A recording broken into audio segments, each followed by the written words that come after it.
Assalamualaikum warahmatullahi wabarakatuh. Perkenalkan, nama saya Joko Sugihartono, NPM 1901010041 dari kelas PAIP semester 5. Jadi di video kali ini saya akan menjelaskan dan sedikit memberikan cuplikan tentang penerapan strategi pembelajaran trial by jury dalam mata pelajaran Al-Quran Hadis. Apa sih itu strategi pembelajaran trial by jury? Strategi trial by jury merupakan strategi yang menggunakan atau menerapkan langkah-langkah seakan-akan dalam sebuah persidangan, kemudian dikaitkan dengan materi pembelajaran yang akan dibahas.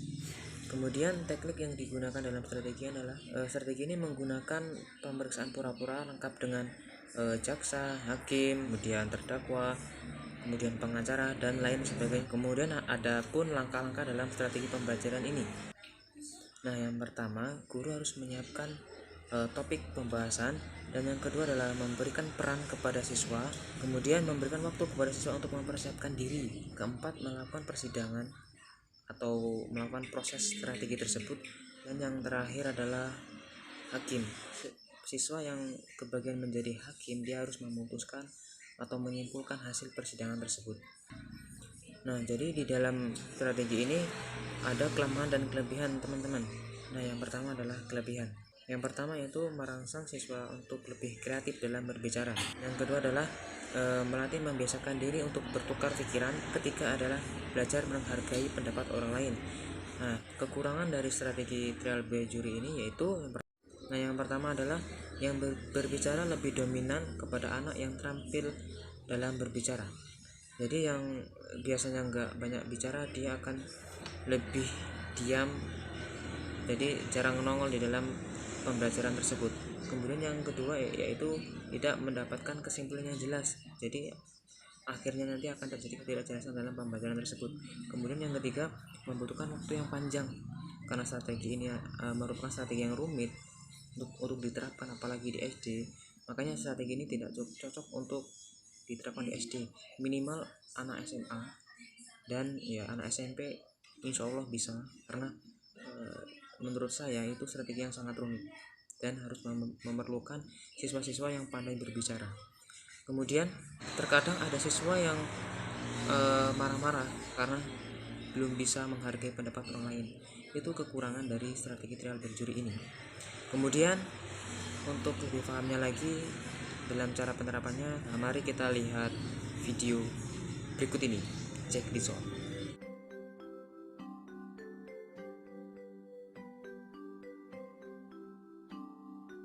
Langkah pertama, guru melakukan salam pembukaan kepada siswa-siswi dan dilanjutkan guru mengabsensi kehadiran siswa-siswinya. Selanjutnya guru menjelaskan tentang strategi apa yang akan diterapkan dalam proses pembelajaran agar siswa-siswi tidak kebingungan dalam proses pembelajaran berlangsung. Nanti si hakim, nanti bapak suruh maju di depan sini buat jadi hakim. Dia nanti bagian yang terakhir buat menyimpulkan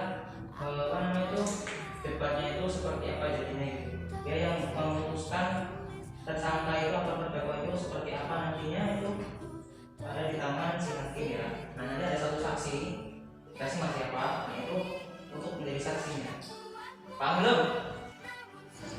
Kemudian guru memberikan peran kepada siswa-siswi, siapakah yang akan menjadi hakim, jaksa, pengacara, yang terdakwa, dan lain sebagainya. Nah, di sini siapa yang menjadi hakim? Saya, Pak. Kita maju ini ya. Pokoknya maju di sini. Setelah guru memberikan peran kepada setiap siswa-siswi, kemudian guru menjelaskan peran tersebut kepada siswa-siswi harus seperti apa dan harus bagaimana kepada setiap peran masing-masing setiap siswa-siswi.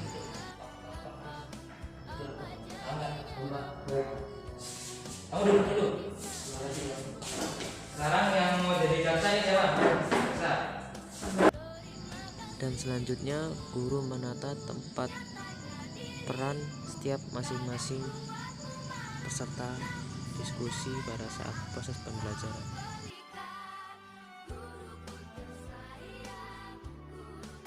Sekarang materi kita kan Selanjutnya, guru memberikan bahan materi untuk diperdebatkan dalam proses pembelajaran atau dalam proses persidangan pada saat proses pembelajaran berlangsung. perbuatan keji dan munkar. Nah, di sini terdakwa nanti dia sholat terus, tapi dia masih melakukan pembunuhan. Nah, itu seperti apa? Gitu ya. Kemudian guru menjelaskan tata cara berdebat pada saat persidangan berlangsung. Dan tidak lupa guru menjelaskan tentang proses strategi pembelajaran trial bejuri tersebut berlangsung agar pada saat proses pembelajaran berlangsung tidak terjadi kesalahan dalam penerapannya. Kemudian proses persidangan pun berlangsung.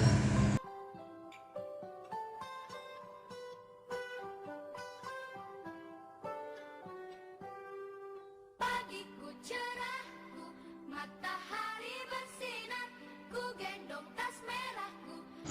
Nah, inilah kurang lebihnya proses pembelajaran atau proses strategi pembelajaran trial bejuri pada mata pelajaran Al-Quran dan Hadis.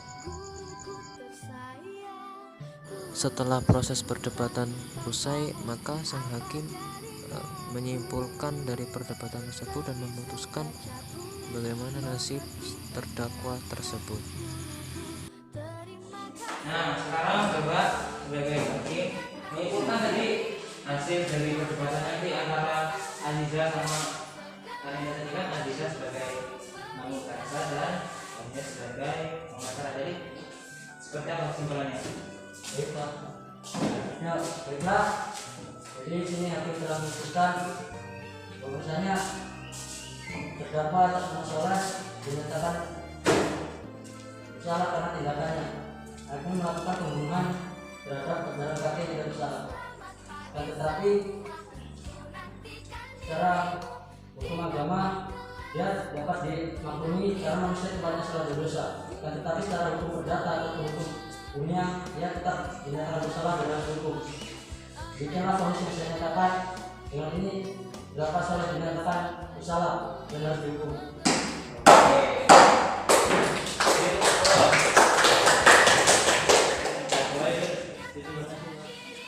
Kita cukupkan sampai di sini saja ya. Kurang lebihnya seperti itu proses penerapan strategi pembelajaran trial bejuri.